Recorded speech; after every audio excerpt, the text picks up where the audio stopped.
will be an experience that will change everything.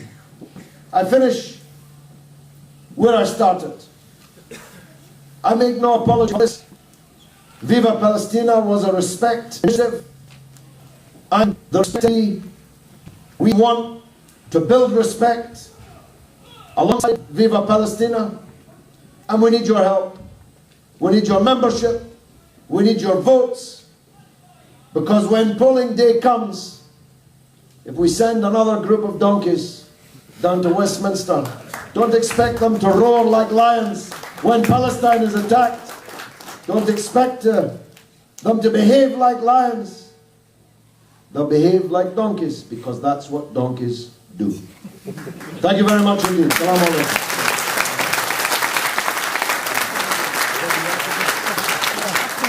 I promise you, you'll not get anywhere near the Al-Aqsa looking as you do. They'll stop you by 100 different ways. I believe that Palestine is in the hearts of the vast majority of Muslims. I believe it's on their mind, it's in their hearts, and there's nothing wrong. I'm trying to rally everybody for Palestine. If this was a meeting of Christian clergymen, I'd be saying, it's about time you stood up for Bethlehem and stood up for Jerusalem, which is occupied by foreigners who are oppressing your co-religionists. But as the majority of people in this room are Muslims, evidently, I see nothing at all wrong with saying, duty, wajib, as Muslims, to come to the aid of the Palestinian people. And I think you know it. In your political expertise, what suggestions would you give to Muslim leaders in encouraging their communities to get involved in the political system, and why is this so important? And the second one from the sisters, we would like a respect candidate in Bradford. Can we have one? How can this be done?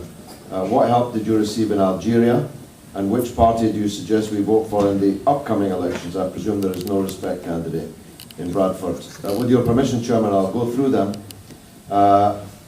I would like a respect candidate in Bradford, and I would like all of you who support me and who support us to join respect and pick a candidate and pick a seat, and let's make a good go of it. Not just for Parliament, but for the Council. You know, Salma Yaqub, Ismail will back me on this, Salma Yaqub was elected in Birmingham as the first respect councillor. She was followed by a second, followed by a third, and the three of them have completely transformed the landscape in Birmingham. And Salma is now one of the most prominent political figures in the country. And she stands a really good chance. Her family live here in Bradford, by the way. Salma Yaqub stands a really good chance of being the first ever Muslim woman Member of Parliament at the next general election. And she started out as a councillor. In fact, until 9/11, she had never even attended a political meeting, never mind spoken at one. Now she could address the Senate, she could address a mass meeting of 100,000, and has done, much bigger than 100,000. So, you start off being elected as a councillor, and believe me, you'll see how tall these councillors can grow if they're motivated by the right spirit. So let's field a big field of candidates in Bradford next May. At the council elections. In Algeria, we received an official welcome with the Foreign Minister of Algeria for about 5 minutes, and they paid for our petrol, and they made they took us a very long way around. They said for security reasons, maybe it was, and they paid for 2 nights in a hotel for us. And so we can have no complaints about them. But it would be a lie to say that we got to see many Algerians. We didn't. The only place where we had the perfect synthesis between official welcome and popular welcome was in Libya. Am I right, guys? Yes. Libya was the only place where the government and the public was present. But to be fair to the Algerians and the Moroccans, although they have problems of their own, they did open the border for us for the first time in many years, and they did They did nothing to impede us. They wanted us on our way as quickly as we could, but we wanted to on our way as quickly as we could. And so I make no complaint at all about Algeria. On the European elections, in this area, I would vote for the Green Party. Because if you don't, Nick Griffin, the leader of the fascistic British National Party, might well be elected as a member of the European Parliament. That's why Respect's not standing in this constituency on the 4th of June, because it might split the vote and let Griffin in. The Greens were the best placed. Their candidate is a Scotsman, Pt3. He is an activist for Palestine, and I give you my word that if you elect him, you will not, and it will stop Nick Griffin of the BNP if you elect him.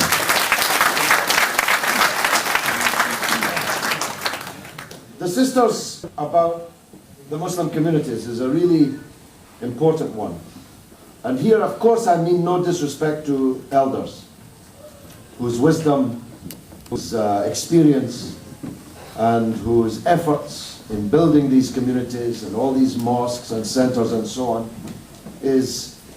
has been vital, and it continues to be vital.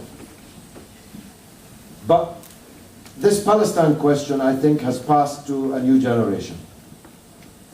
Because although we did have older men, even older than me, going on that long journey, it was a very, very difficult journey, sometimes sleeping in our cars, sitting upright and sleeping in your car is not to be recommended at any age, but the older you are, the harder it is. Not being able to get showers and so on. It was quite rough. This is a young man and a young woman's game. At least if you're not young, you've got to be fit. And one of the great things that I experienced in this peaceful intifada, and I'm experiencing it again tonight, although I can't see it, I'm sorry to say, the sisters, that young people, young Muslims, who many would have thought had no connection to Palestine, maybe had lost their way, were more interested in the Western temptations and so on. It's the young people who came out in their thousands in this campaign. And young women. Young women organized. I just toured the United States, 19 cities. I'm going back again on Sunday for another 10 cities to build this US convoy for the 4th of July. In every single city that I visited, it was young Muslim women who were the organizers of the rallies and the meetings. I beg you, don't cut off half of our strength. Don't cut off one of our arms. We need women active, and we need women attending the events. And women are great fundraisers and great organizers. Let's involve our sisters, our daughters, our wives, our mothers in this great effort. So, I respectfully say to the elders, please encourage the young people. This Palestine question is a cause that is tailor-made for them. I don't know if you know this, I didn't know it until last night. But Palestine has the youngest population in the world. It has the highest proportion of young people in its population in the world. And I'll tell you something else I didn't know till last night. MashaAllah. 1,400 Palestinians were killed in the 22-day aggression, but more Palestinians were born in that 22 days than were killed. The Palestinians, MashaAllah, are producing children at a rate that no other people on the earth. Subhanallah. Subhanallah. So this is by definition a young person's cause. Encourage the young. Get your sons and daughters into this campaign, and nothing can stop us. I just make this point. Ismail and me been